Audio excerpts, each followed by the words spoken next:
Boa tarde, pessoal. Boa noite. Gostaria de dar as boas-vindas a todos que estão prestigiando a palestra da Vôlei do Paterson, quem posteriormente vai estar prestigiando online, também no YouTube. Lembrando que essa palestra vai ser interpretada simultaneamente para a língua inglesa e vamos também estar facilitando esse acesso. Hoje, o tema da fala da Vôlei do Paterson vai ser sobre ensinar Belarus ao ensinar Belarusso no Brasil, em que eles vão falar sobre a importância de se ensinar não apenas língua, mas a língua e a cultura. Tá? A Volia Franco, ela é tradutora e professora de idiomas no Clube Eslavo, e ela foi a primeira professora de Belarus a inaugurar um curso aqui no Brasil. Ela tem formação em patrimônio cultural, fala belarus, português, russo, inglês e ucraniano, e também está estudando alemão, mandarim e guarani, né? Uma verdadeira poliglota. Está aí ao lado do Paterson, Franco Costa, que é tradutor professor de idiomas, faz doutorado em letras na UFBA e tem interesse na área de pesquisa de literatura belarussa e tradição intersemiótica. Também poliglota, fala e ensina português, belarusso, inglês, espanhol, italiano e francês, e também está estudando mandarim. Sejam bem-vindos e estamos ansiosos por ouvi-los. Muito obrigada pelo convite, por essa oportunidade, por essa profunda apresentação. Eu nem sei o que falar sobre mim agora, eu acho que eu vou partir direto para a apresentação, ou você quer falar alguma coisa? Acho que é bom. Então, vamos para a apresentação? Vamos logo para a apresentação? Tá bom, eu vou compartilhar a tela. Espero que funcione de primeira vez, porque eu sei que, né, às vezes funciona, às vezes demora um pouquinho. Nós preparamos uma pequena apresentação para acompanhar a fala.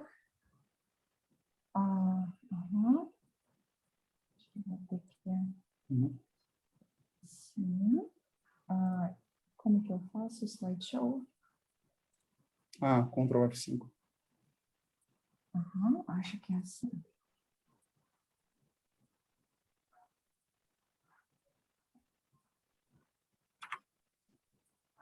Ok, acho que apareceu, né? Sobre ensinar Belarus ao ensinar belarusso. Bem como o Paterson falou, não, o Paterson falou isso antes da gravação, então acho que eu vou pedir para você para repetir, porque você fala mais resumida do que eu. Então, gente, ao ensinar um idioma, é necessário também ensinar a cultura, né? Cultura, história de um país, e no caso de Belarus, isso não é exceção, muito pelo contrário, é até mais importante, inclusive porque pouco sabemos no Brasil sobre esse país, e inclusive sobre seu nome. Por isso, essa é uma das primeiras coisas que chama a atenção, quando pensamos em belarusso e Belarus, e muitas pessoas pensam, mas não é Bielorrússia? Porque que eu saiba, Bielorrússia em português. E eu também pensava nisso. Em 2011, quando eu conheci Volia, eu pensava, mas em português é Bielorrússia. Só que não, se vocês procurarem a embaixada de Belarus. E o idioma, logicamente, é belarusso, né? Então, de onde é que vem essa história? Aí Volia vai explicar. Essa história de... A apresentação basicamente vai ser sobre isso, sobre a Sim. história e também sobre o idioma, né? De modo geral, a gente vai falar sobre a nossa experiência, né, no ensino de belarusso no Brasil. Volia é pioneira nesse campo. E, inclusive, queria mencionar no nosso slide de entrada, tem a logo do Clube Poliglota Salvador, porque fazemos parte, né, estamos, inclusive, no início, né, quando o grupo ainda estava se formando, depois se desenvolveu muito, com muitas atividades, e nós participávamos de encontros, na época, assim, presencial ainda, e, inclusive, isso, assim, o apoio da comunidade, né, do Clube Poliglota Salvador foi muito importante também para entender que as pessoas no Brasil também se interessam por vários assuntos, inclusive Belarus.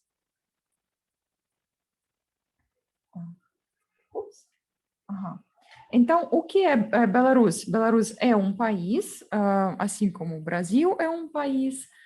né? E antigamente, antes de 1991, Belarus era oficialmente conhecido em português como Bielorrússia. Talvez vocês já ouviram esse nome, e às vezes as pessoas acham que, já ouvi assim, então é assim, só que esse nome mudou em 1991, na verdade mudou porque era um nome russificado, entrou através de russo em português, na época da União Soviética, e com o colapso da União Soviética e o estabelecimento das repúblicas independentes, dos 15 países independentes, no lugar da União Soviética, surgiu também, aliás, ressurgiu Belarus com esse nome.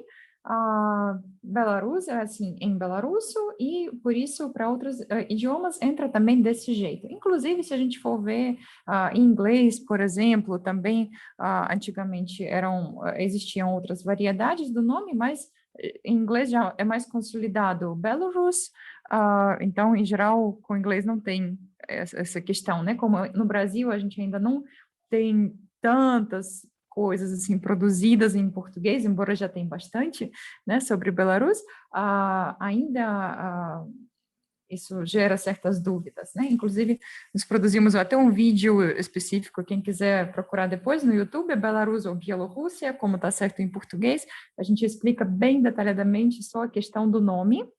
Só resumindo, né, porque a nossa apresentação está sendo traduzida simultaneamente. Então, assim, Belarus sempre se chamou Belarus. E o nome Bielorrússia veio do russo. Quando houve a ocupação soviética, soviéticos criaram esse nome, Bielorrússia. E a partir daí, esse nome entrou na língua portuguesa. Mas a partir do momento em que Belarus se tornou independente, retomou sua independência, esse nome voltou a ser oficial, né? E temos um vídeo sobre isso. Belarus ou Bielorrússia, vocês podem procurar no YouTube, vocês vão nos encontrar explicando mais detalhes. Você quer falar mais sobre o mapa? Esse é o mapa das regiões de Belarus. Existem 6 regiões. A capital é Minsk, né? Belarus faz fronteira com Lituânia, Polônia, Ucrânia, Rússia e Letônia. Ela é o maior país europeu sem saída para o mar. E, assim, lá tem muitos rios, então existe muita natureza em Belarus, mas o mar, assim, não é parte do cenário local.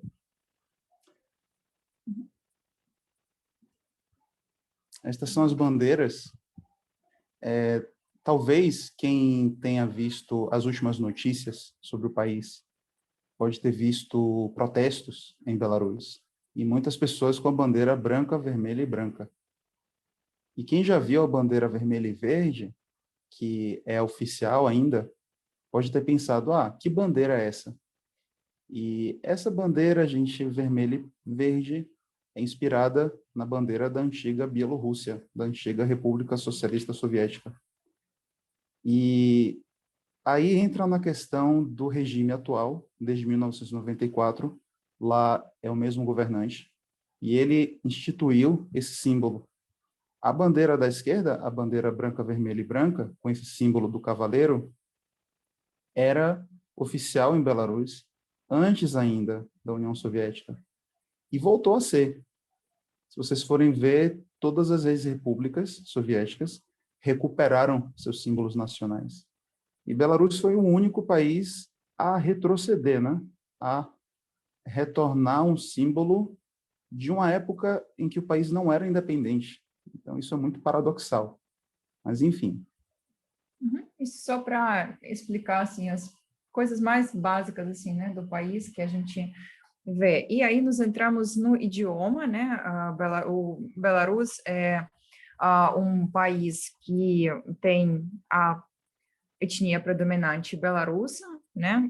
Que é o povo nativo, local, de lá mesmo, que tem a própria língua belarusso, e é uma língua, assim, muito curiosa. Eu sou suspeita para dizer porque é minha língua, né? Mas é uma língua que tem 3 alfabetos, historicamente, ou seja, não se trata de transcrição, se trata de uso de 3 sistemas gráficos diferentes para a mesma língua. Como isso aconteceu? Assim, primeiro nós podemos ver aqui nesse slide o exemplo, né? E podemos identificar que no meio temos o alfabeto latino, mesmo com alguns caracteres meio estranhos que nós não temos em português, por exemplo, né? Algum pontinho em cima do S, em cima do Z, né? Mas as letras são reconhecíveis. Esse do meio é o alfabeto latino belarusso.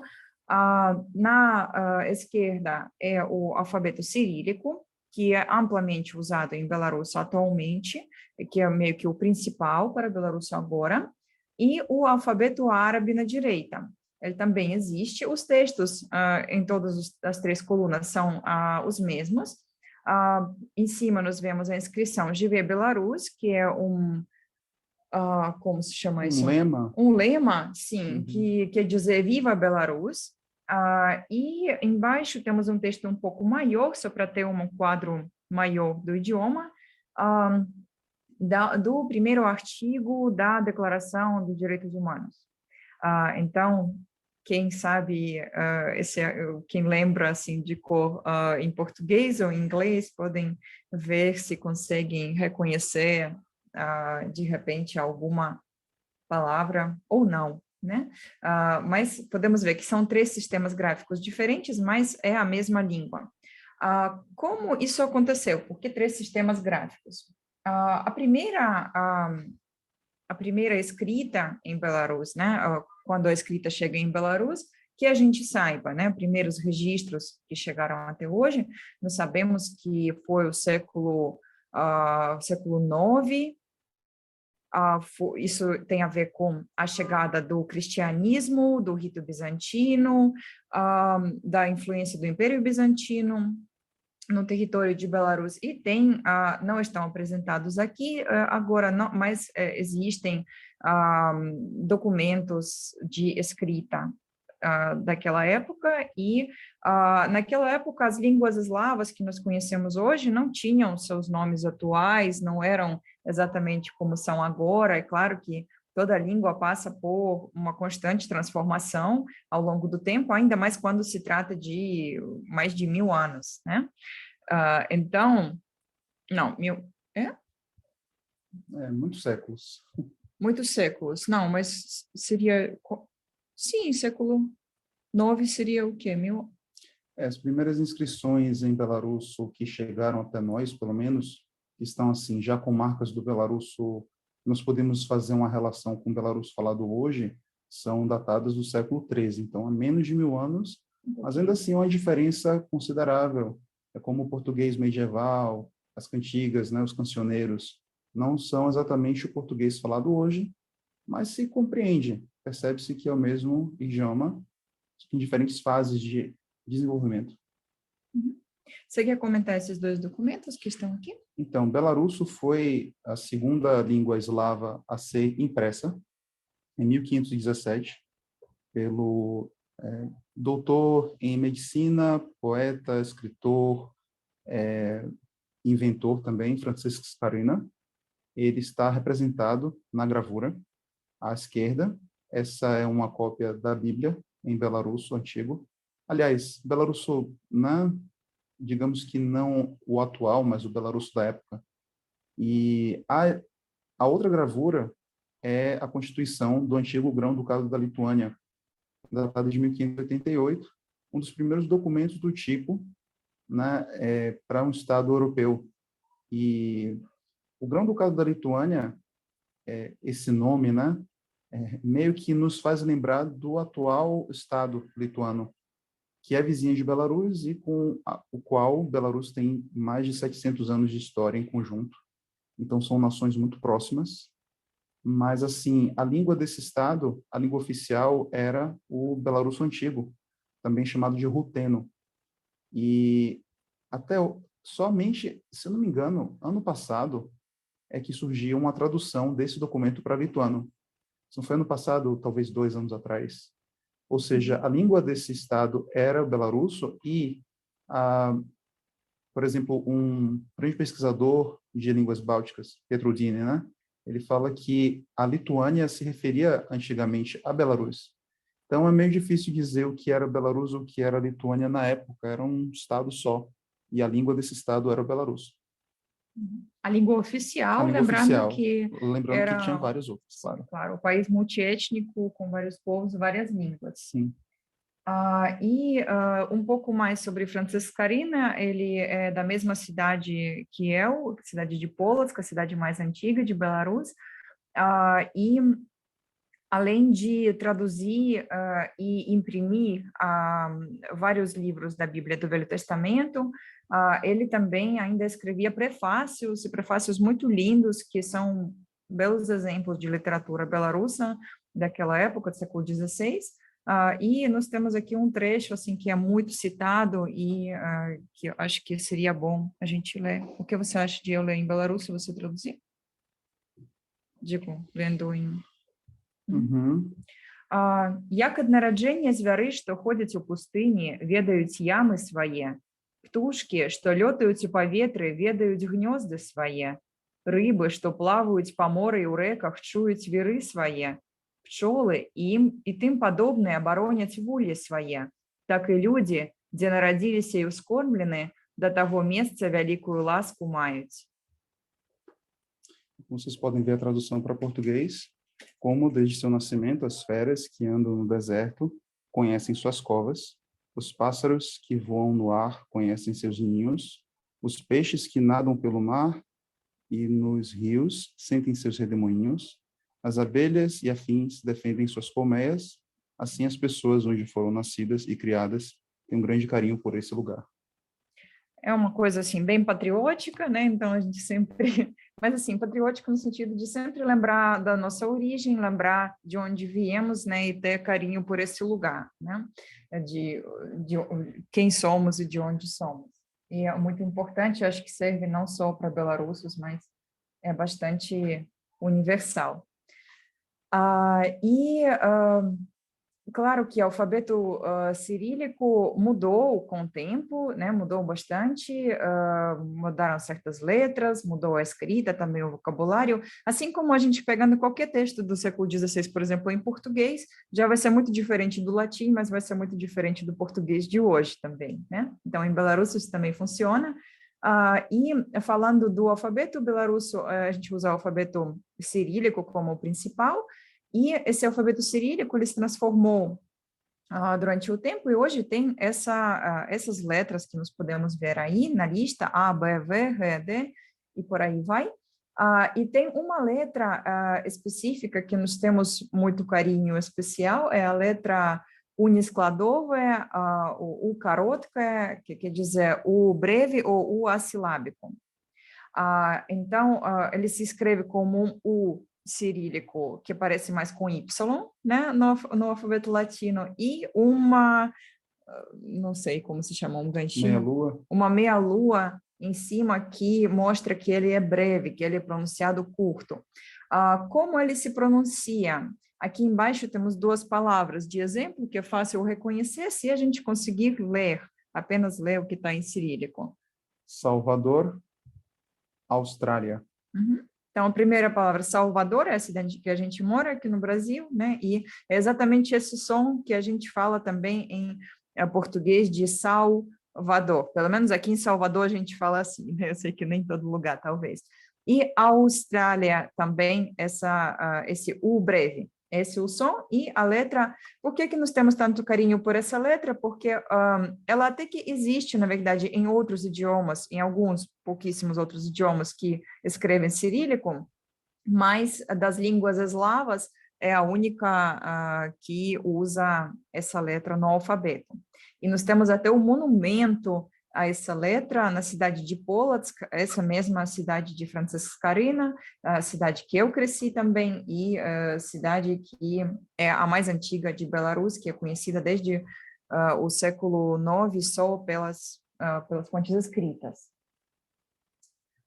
E o alfabeto latino também foi e ainda é amplamente usado para a escrita de língua belarussa. Isso não é uma transliteração ou transcrição, é um sistema de escrita desenvolvido também ao longo do tempo, e geralmente, assim como o alfabeto cirílico tem a ver com a expansão da igreja cristã ortodoxa, a expansão do alfabeto latino pelo mundo, inclusive aqui no Brasil, tem tudo a ver com a expansão da igreja católica, né? Nós vemos que até as línguas originárias do Brasil muitas vezes se escrevem com alfabeto latino. Por quê? Por causa dessa influência, né? Por causa da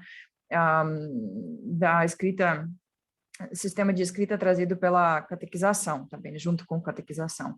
Então, em Belarus, isso também está relacionado ao aumento de influência da Igreja Católica no século XVI, XVII, XVIII, e com a aproximação com a Polônia também. Na história de Belarus, o alfabeto latino também tem um grande papel. Por exemplo, o primeiro jornal, o primeiro assim periódico escrito em belarusso surge no século XIX, se chama Muzhitskaya Pravda, que pode ser Verdade Camponesa. Verdade Camponesa, sim, editada por Konstantin Kalinowski, ou Kostas Kalinowski, um grande revolucionário e herói belarusso que lutava pela liberdade do povo, a liberdade tanto dos exploradores aristocratas quanto dos colonizadores russos também, né? Tudo junto, né? Era uma coisa indistinguível da outra. Aqui está o fragmento da primeira edição desse jornal. Nós vemos que ela está escrita em letras latinas, está escrita em belarusso, e você pode explicar essa frase? Então, no que ficou conhecida como Revolução ou Levante de Kalinowski, existia entre os membros desse movimento uma espécie de código para reconhecer quem é aliado, quem é amigo. Se perguntava quem você ama, Kogo lubisz? E a resposta certa deveria ser Люблю Belarus, né? Ou Belarus, ou seja, eu amo Belarus. E a resposta, como uma forma de aceitação, seria To wzajemna, ou seja, algo como pois é mútuo. Uhum. E é muito lindo isso também, e nos traz também, né, vários paralelos, inclusive com a contemporaneidade de quem ama a Belarus, né? As escritas cirílica e latina existiram em paralelo durante um bom tempo, inclusive no início do século XX, o jornal, assim, esse já não é o primeiro jornal belarusso, mas o mais antigo que existe até hoje, a Nasha Niva, que seria mais ou menos nosso campo. Uhum. Existe até hoje, está sendo perseguido pelo governo ditatorial, como todo jornalismo independente, mas no início do século XX, 1912, são esses exemplos que nós podemos ver no slide, a mesma edição do jornal, aliás, tipo, são duas versões da mesma edição, ou seja, tudo está dublado em alfabeto cirílico e alfabeto latino. Por quê? Porque as pessoas que moravam em Belarus naquela época, era mais ou menos assim, metade aproximadamente, frequentava a igreja ortodoxa e era familiar com o alfabeto cirílico, e a outra metade frequentava a igreja católica e era familiar com o alfabeto latino. Então, para alcançar toda a população, para todo mundo poder ler sem dificuldades, o jornal, durante muito tempo, preferia usar os dois alfabetos, não conseguia optar por um só. Depois, com o aumento da russificação, né, foi decidido manter só o alfabeto cirílico como também um dos sinais de aproximação, né, com a política russificatória soviética. Mas ainda hoje, nós podemos ver o alfabeto latino usado amplamente para transliterar nomes geográficos em Belarus, e, inclusive, essa transliteração é aprovada e recomendada pela Unesco, pela Unesco? Sim, pela Unesco desde 2007, está padronizada, e aqui, por exemplo, podemos ver o metrô de Minsk, o esquema de metrô, e as estações aqui estão escritas com o alfabeto cirílico, mas a transliteração não está com algum sistema para inglês ou para polonês ou para alguma outra coisa, né? Mas para belarusso escrito com alfabeto latino. Ele tem uma ligeira diferença do alfabeto latino mais tradicional, mas é quase nada, acho que não vou nem entrar em detalhes. Você quer ler alguma parte ou a gente convida alguém para ler? O que você acha? Não, podemos ver, por exemplo, a Academia Navuc, Plošća Piramorje, seria a Praça da Vitória, são locais de Minsk, e as estações têm os nomes correspondentes a esses lugares. Claro que o alfabeto latino, né, assim, tem alguns caracteres especiais que podem trazer alguma, assim, um pouco de confusão para falantes de outros idiomas que usam o alfabeto latino, mas mesmo assim, ele representa, né, melhor, assim, mais, digamos, universalmente, sem dividir falante de que língua vai ler essas inscrições, né? Então, porque já usa o sistema belarusso. E ainda tem o alfabeto árabe que eu mencionei. Se alguém aqui está estudando, ou sabe, ou ensina árabe ou alguma língua que usa a escrita árabe, podem escrever aí, por favor. Eu acho que também não era para... Eu acho que também eu cometi um erro falando que é alfabeto árabe, né? Acho que é escrita árabe. É porque o alfabeto não é técnica... perdão, o árabe não tem exatamente um alfabeto, é um outro sistema chamado de Abjad, né? Não sei bem a pronúncia, mas eu sei que ele não representa, em geral, as vogais. Mas, assim, a escrita, de modo geral, árabe foi utilizada para escrever belarusso. E isso foi dentro, principalmente, da comunidade tártara que vive em Belarus. É uma minoria étnica em vários países europeus, a comunidade tártara, que é de religião muçulmana, predominantemente. Então, esse sistema foi adaptado para representar alguns sons próprios da língua belarussa. E nesse quadro vocês podem ver algumas explicações sobre isso.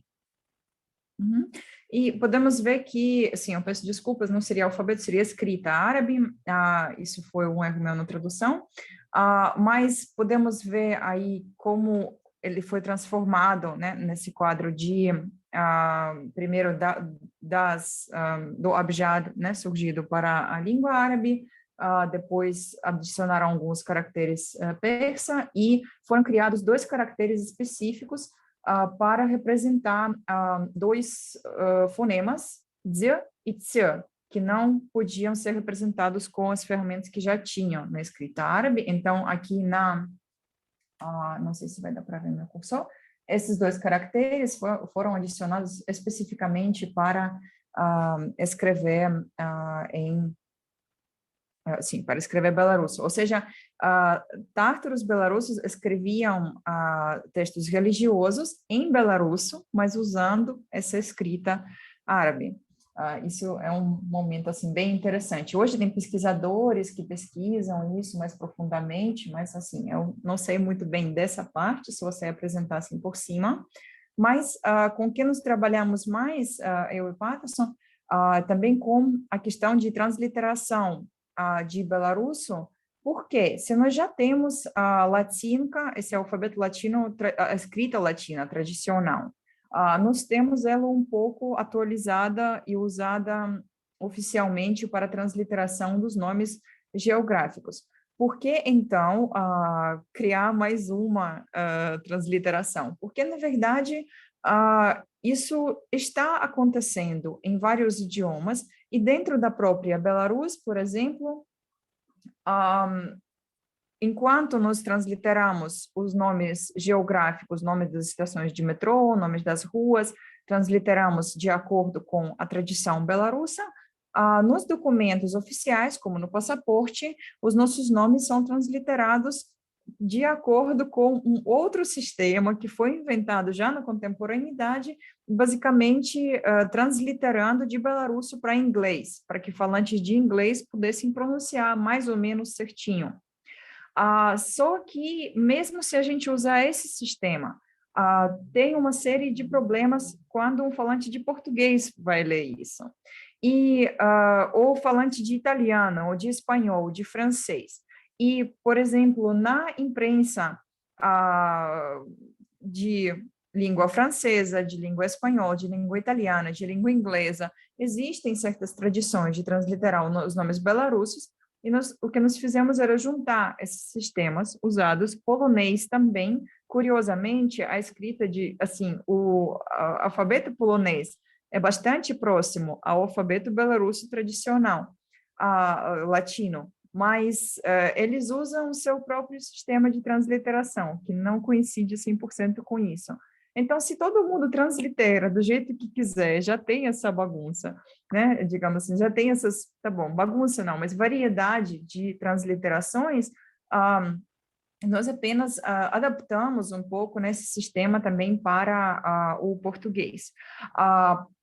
Vamos dar um exemplo prático aqui. A Svetlana Tikhanovskaya, a presidenta eleita de Belarus, que infelizmente não pôde exercer sua função ainda porque o ditador não está querendo sair do poder, mas vocês provavelmente viram o nome dela escrito de vários jeitos diferentes na imprensa brasileira, porque, né, teve várias notícias aí sobre as eleições fraudadas ano passado, sobre os protestos e tal, e continua ainda esse tema, não com tanta frequência, mas continua, mas podemos ver que, assim, logo embaixo da foto dela está escrito o nome dela em cirílico, em belarusso em cirílico, embaixo, em belarusso, latinka, do jeito tradicional, depois latinka do jeito como seria transliterado como se fosse do mesmo sistema que é usado para nomes geográficos, e embaixo é o nome, assim, na verdade é como ela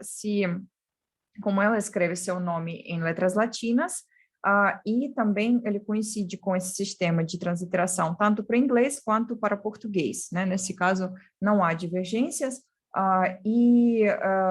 se eu falar para vocês Svetlana Tikhanovskaya, provavelmente vai ser muito mais fácil associar a pronúncia com essa última linha do que com as anteriores, né? Porque nós podemos mudar bastante a pronúncia, né? Quando vemos a escrita com que não estamos familiarizados. Só uma observação sobre o nome do país e nome também do idioma, né?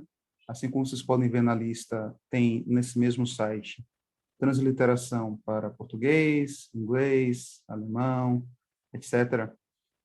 Também, da mesma forma como em português existe esse etnônimo, né? Esse nome errado, que seria bielorrussos, ou melhor, obsoleto, vamos dizer assim.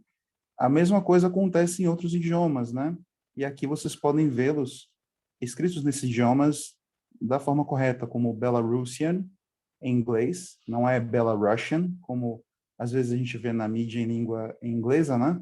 Mas é com um S só, porque Belarus tem um S só.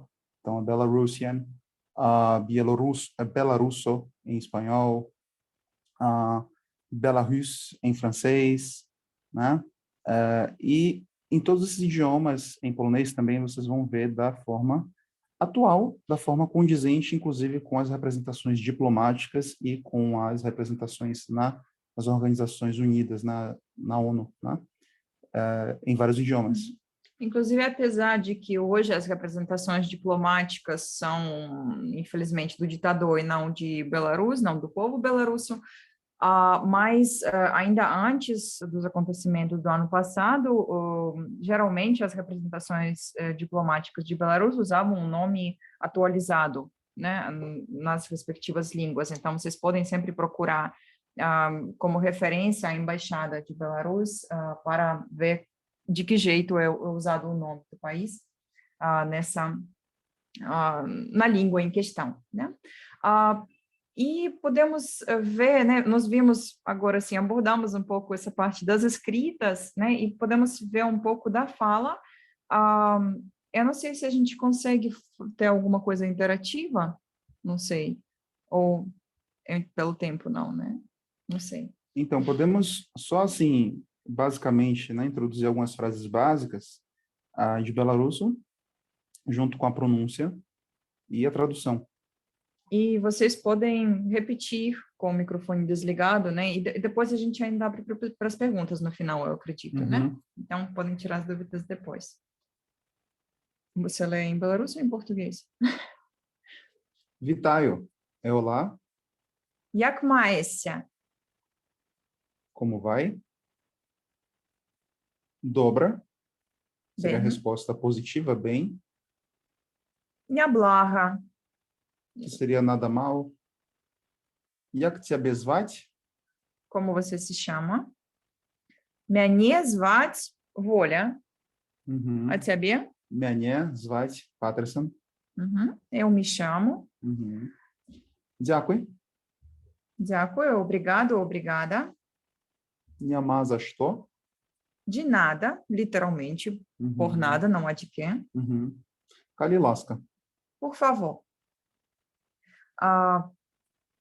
Vamos ler na lista de novo, só rapidinho. Uhum. Вітаю.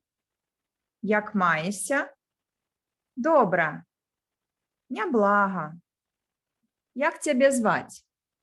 Мяне звать Воля. Мене звать Паттерсон. Дякуй. Няма за що. Калі ласка. Tá? Só para ouvir um pouco da sonoridade. E uma curiosidade dos cognatos, né? A gente pensa que a língua é muito diferente, é muito distante, é uma língua eslava, né? Mas é uma língua indo-europeia. Então, assim, primeiro que tem várias palavras da mesma origem, e também tem várias palavras de várias palavras internacionais, digamos, né, que são cognatos entre belarusso e português, né? Então podemos ver algumas aqui. Vamos ver, revisando. Uhum. Cebola. Vocês imaginam o que seria? Tem alguma ideia? Meta. Tema, Papiera. futebol, Mapa. ratel, Конституция. metrô. Teatro. Tem alguma palavra que ficou difícil, que não deu para imaginar o que é? Algumas pode ser que são mais óbvias, né? E talvez cebola, mas eu fico impressionada como é parecido. É cebola. Tem algumas bem fofas, né? Futebol, a gente não poderia ficar sem futebol, né? Falando do Brasil. Hotel é hotel. Ratel, hotel. Pela escrita, talvez seja mais fácil associar hotel, tá? Mas em belarusso, a gente pegou essa palavra provavelmente de francês, como seria em francês? Hotel? Hotel. Hotel? Hotel. Ratel. A pronúncia do L pode ser mais parecida com a do francês. Deve ser, mas em Belarus não existe o átomo praticamente, então a gente transformou ele em A. Aconteceu isso. Vamos deixar para quem tiver mais curiosidade algumas ferramentas para Constituição. Constituição. Constituição. Constituição, Constituição. Mais alguma que ficou estranha? Papiera é papel. Meta, né? Tema, metrô. Acho que o resto está fácil, né? Ok. Assim, uma das dificuldades de ensinar ou de aprender belarusso para falante de português, aliás, para falante de inglês também, para não falante de línguas eslavas, né? De alguma outra língua eslava, em geral é mais complicado achar fontes, né? Achar algumas ferramentas, recursos para estudar. Então, nós deixamos aqui algumas coisas só para ajudar quem quiser pesquisar. E, assim, ano passado, eu comecei a dar aulas de belarusso e tínhamos uma turma, não sei se tem alguém aqui da minha turma, mas nós começamos a aprender belarusso. Foi muito divertido, mas, assim, uma dificuldade é de elaboração de material, porque temos grande carência de material. No entanto, tem alguma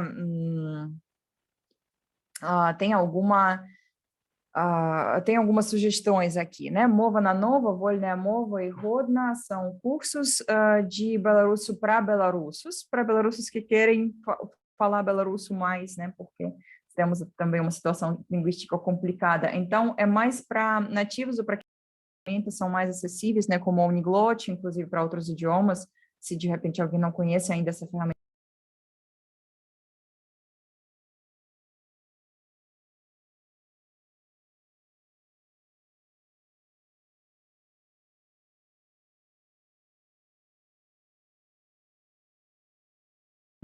E tem Dobra Pisat, escrever bem, é uma ferramenta de verificação ortográfica, quando você aprende a escrever em belarusso e pode ver se está escrevendo certinho, ou se tem algo para corrigir.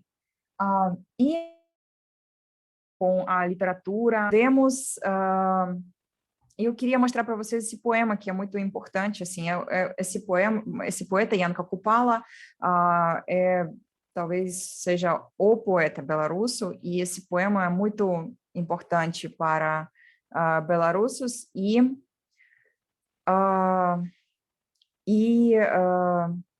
sim, podemos ler? É um poema, inclusive, que foi traduzido para mais de 100 idiomas. A tradução para português foi feita por Volha. E Priscila Nascimento Marques, que está citado aí. Nós Uhum. fizemos junto essa tradução. Eu não sei se Priscila está aqui. Se estiver aqui, saiba que eu sou muito grata. Aliás, você sabe, mas preciso falar isso sempre, né? Vamos ler esse poema, acho que em belarusso e depois em português. Pode ser? Uhum. А хто там ідзе? А хто там ідзе у агромністай такой грамадзе? Беларусы. А што яны нясуць? На худых плячах, на руках у крыві, на нагах у лапцях сваю крыўду. А куды ж нясуць гэту крыўду ўсю? А куды ж нясуць на паказ сваю? На свет цэлы. А хто гэта іх? Не 1 мільён. Крыўду несць наўчыў, разбудзіў іх сон. Бяда, гора. А чаго захацелась ім? Пагарджаным век, ім, сляпым, глухим, людьми зваться. Como vocês podem ver, a tradução em português está ao lado. Quem são aqueles ali? Quem são em grande aglomeração? Belarussos. E o que levam nas costas delgadas, nos pés descalços, nas mãos calejadas? Sua dor. Para onde toda a dor carregam? Para quem toda a dor revelam? Para o mundo todo. E quem os ensinou a mostrar a dor? Essa multidão a despertar do torpor, o sofrimento. Mas, afinal, o que é almejado por este povo há muito enjeitado? Ser gente. E eu acho que pelo tempo nós já precisamos, né, terminar aos poucos. Espero que deu para entender um pouco, né, sobre sistemas escritos, sobre a história da língua belarussa, né, claro que muito brevemente, porque é muita história para contar, e um pouco até da poesia e da literatura, tanto medieval, lá da época de Iscarina, né, tanto do início do século XX, e queria mostrar só, assim, onde vocês podem procurar mais coisas. Agora pouco, assim, semana passada encerrou a exposição Belarus, a democracia tem rosto de mulher, uma exposição multimídia que aconteceu em Brasília e que nós queremos também trazer essa exposição para Salvador, para São Paulo, para Rio, para outras cidades, está nos planos, então fiquem atentos que talvez chegue na sua cidade também. E aqui tem o link também para o resultado da Semana Internacional da Cultura Belarussa, e o livro de Patterson, que acho que você pode comentar também melhor.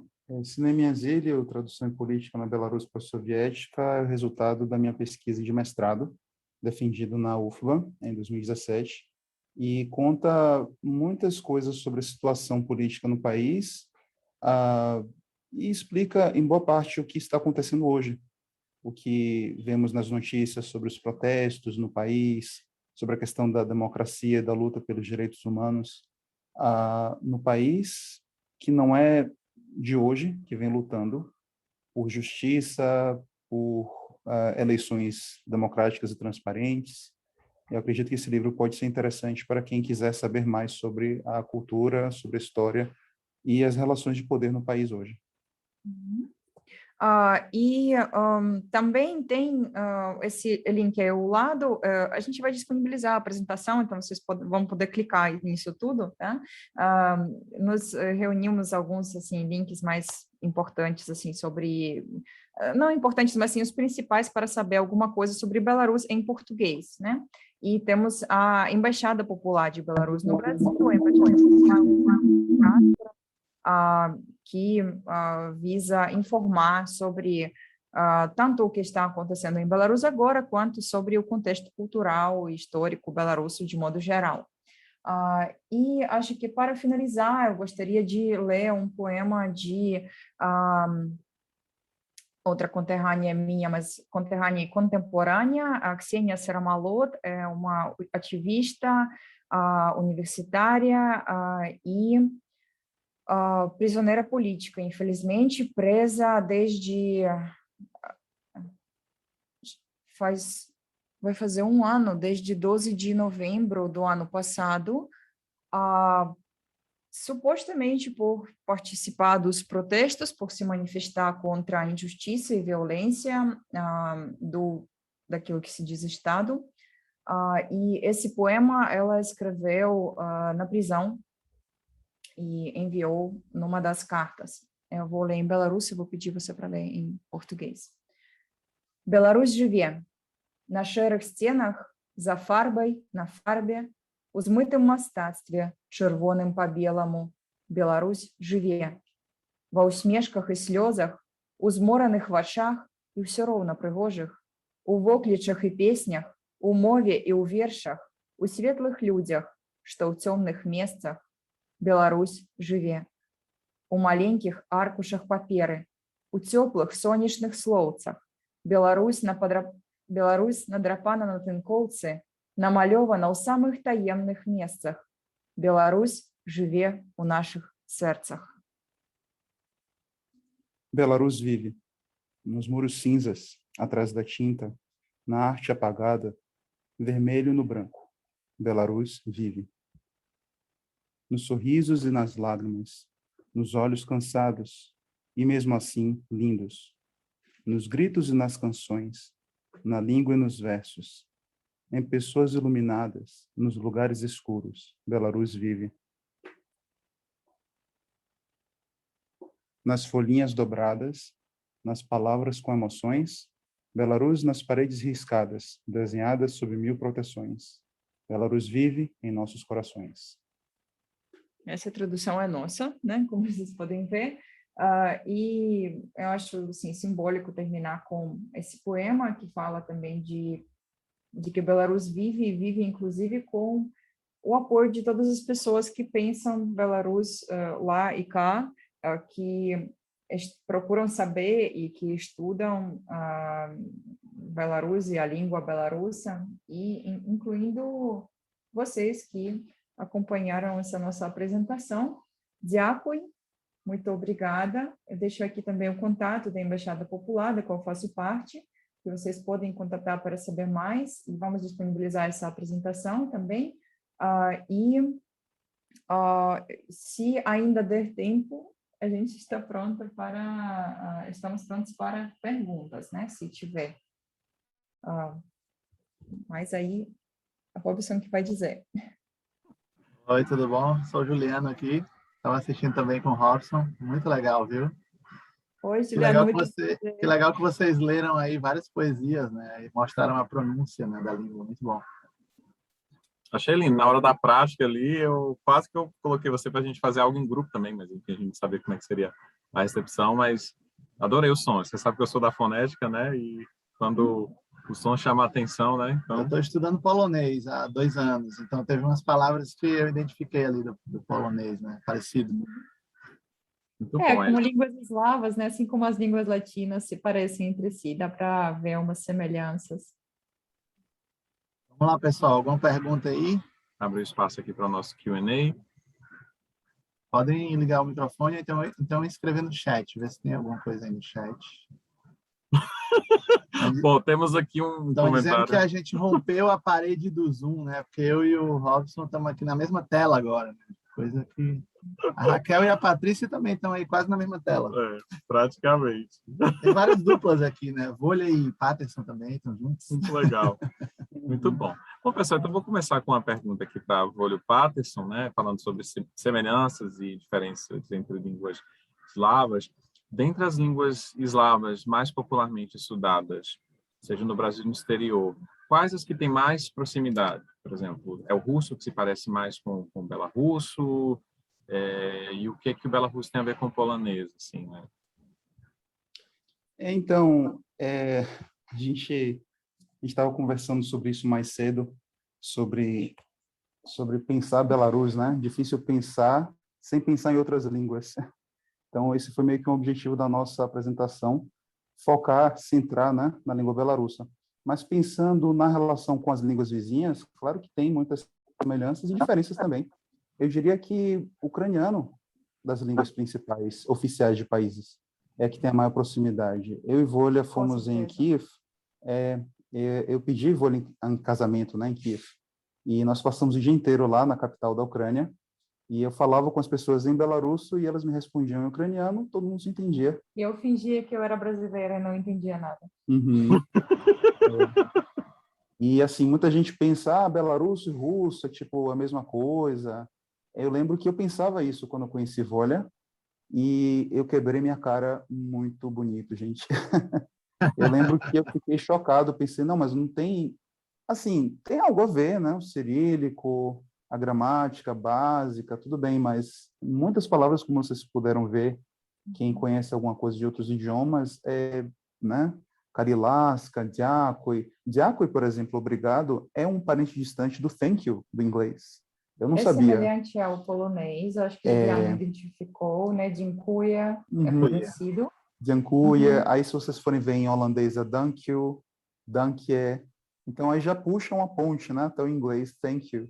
Ou seja, Belarus tem mais relação com as línguas ocidentais, por sua própria localização. Vocês vão ver muitos empréstimos de línguas ocidentais. E já outras línguas, né, do tronco mais orientais, por exemplo, o russo tem mais influência do tártaro, línguas asiáticas. Então, existem várias diferenças assim. Muito bom. Mais alguma pergunta, pessoal? De repente, a gente vai tirar aqui os intérpretes das cabines para... Bom, quer dizer, a Patrícia que está aqui. Pode terminar, então. Né? Vou terminar aqui a interpretação. De repente, a Patrícia tem alguma pergunta. A Selene, que é poliglota. Eu queria agradecer também a Faça a João. pergunta. Não está a pergunta para você. Tem sim, vai lá. Não, você queria falar alguma coisa aí, Volha? Pode falar.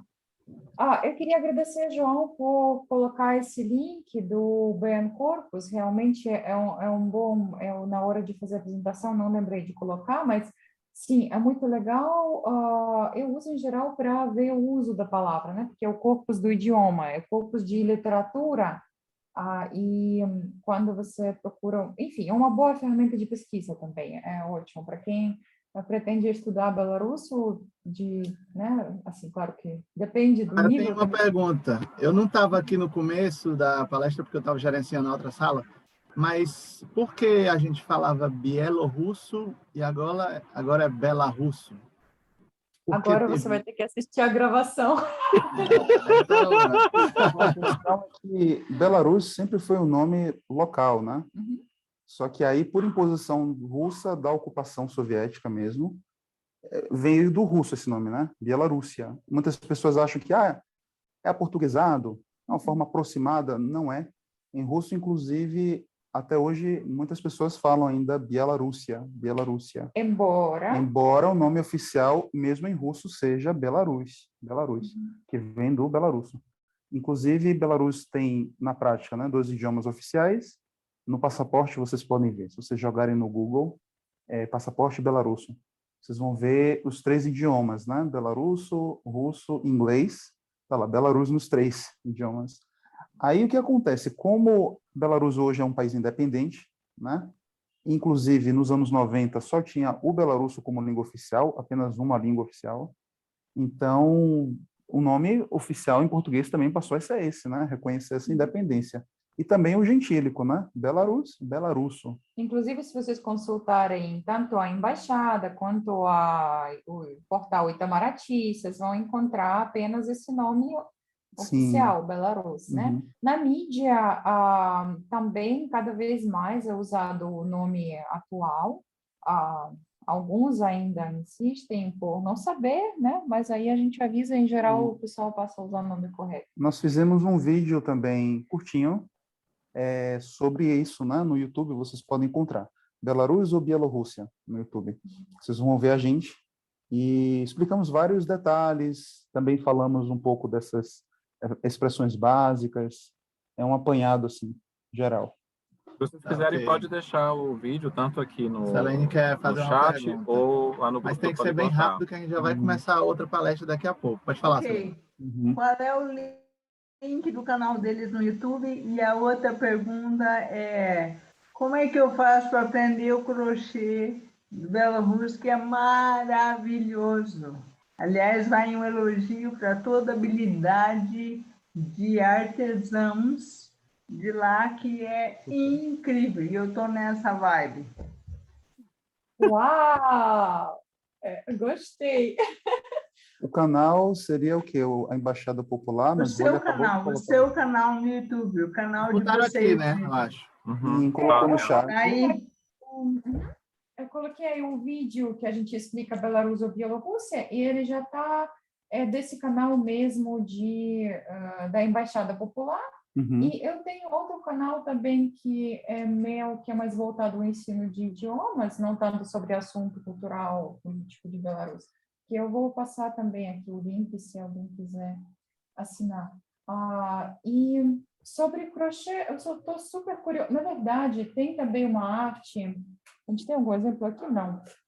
De papel recortado, que eu estou doida para fazer mais uma palestra. A gente fez uma linda palestra ano passado de anjinhos recortados de papel antes da época do Natal, e a gente estava pensando em fazer agora em novembro com a mesma artesã, na verdade, sim, artista, uma artista muito, assim, uma das melhores artistas belarussas. Ela tem muita paixão por Brasil agora, porque depois da palestra que ela deu para os brasileiros, ela fez muitas amizades, agora está todo mundo escrevendo para ela no Face, ela está também aparecendo em palestras e nas lives em português para escutar um pouco de português, porque agora está curiosa. E ela é muito... isso é... Peraí, mas isso é bordado? É bordado. Não, assim... Mas é outro o crochê, bordado. Exatamente assim, o crochê mesmo, teria que pesquisar mais, mas assim, eu pensei na questão do bordado, que Volha faz um pouco, né? Não sei se dá para ver, mas assim, esse é um exemplo de bordado tradicional belarusso. Assim, é bem simples, porque a ideia é meio que passar um pouco do simbolismo, né? Mas esse foi Volha que fez, e aqui tem alguns exemplos também, mais profissionais. Não sei se dá para ver.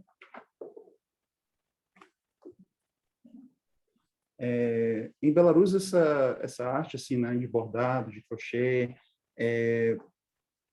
carrega muito significado. Assim, você tem muitas mensagens codificadas, por exemplo, né? Perdão. Sim, aí com certeza. Aí porque a gente usa na roupa tradicional, Na roupa aqui é um tradicional, pedaço de... Não, esse aqui é como se chama? Pano? Não. É uma toalha? É uma toalha, mas a toalha é ritual, né? Para Uhum. decoração e para proteção. Ornamento em geral, ornamento bordado em geral quer dizer a proteção, né? A cor vermelha como cor sagrada, cor de proteção, cor de sangue. Uhum. Então, é importantíssimo, assim, para nós. As roupas tradicionais belarussas em geral tem algo desse tipo, mas aqui tá cinza, né? Como cor mais discreta, mas em geral é vermelho. Aí a gente pode passar mais informações sobre isso para quem tiver interesse. É só entrar em contato. Quem quiser, tem links para caramba, assim, para conhecer mais. Eu estou sempre disposta para falar sobre Belarus, qualquer coisa, então fiquem à vontade. Uma curiosidade, antes da gente fechar, eu não poderia deixar de fazer essa pergunta, mas em relação ao aprendizado do universo, do inventário dos sons aí do Belarus, quais as principais dificuldades que os estrangeiros de língua romântica enfrentam. Aí, de repente, o Patterson vai falar, né? Patterson vai Aí, contar a pela sua própria história. experiência, né? Dos sons. Pode falar um pouquinho também de outros aspectos, né? Indo para o sintático, lexical, não é? Eu Saber um diria que pouquinho. minha maior dificuldade fonética foi com a diferenciação de r e h, que para mim eram sons iguais, né? Aí você tem, por exemplo, rolat e rolat. Quando você fala halodne, Halodnen, com fome. Tipo assim, faminto, né? ya halodnen, eu estou com fome, eu estou faminto, ya halodnen. Mas ya halodnen é frio, Aí você forçou, agora ficou mais fácil, ficou né? mais Mas aí, fácil, eu estou forçando. Yahalodne, Yahalodne. Então, isso para mim, durante um bom tempo, era impossível identificar. Eu não entendia, eu não conseguia reproduzir esse par, halodnen, halodnen, e nem entender quando, né, a pessoa falava, até que, acidentalmente, um conhecido meu do Japão, que está aprendendo português, ele morava aqui, e ele falou assim, eu vou para o Rio. Você vai para onde? Para o Rio. Rio? É, o Rio de Janeiro. Eu pensei, poxa, então talvez seja essa a diferença, porque o nosso R é como o Ré do O belarusso, Rio, que é né? escrito com a letra parecida com o gama, né, do grego. Tzinho assim, meio T, né, tipo isso. E esse som, muitas palavras que em português temos com G, em belarusso vai ser G também. Por exemplo, demografia, rearrafia, geografia, demografia. E o H é um som mais aspirado, que é semelhante ao jota do espanhol, jota. Ou seja, eu conhecia os dois sons, mas eu não sabia diferenciar. A partir desse episódio eu consegui. Eles criam um par de vozeado e não vozeado, Isso. né? O R não é vozeado e o R é vozeado. Uhum. Diferenciar como no D, baseamento, né? Z e S, Também né? a impressão que eu tenho é que um som é mais anterior, o outro mais posterior, não. Eles são, não, Não, na verdade não, é mais Não, forçando, o mas eles estão basicamente... Ré é sonoro, H é surdo. É a única diferença.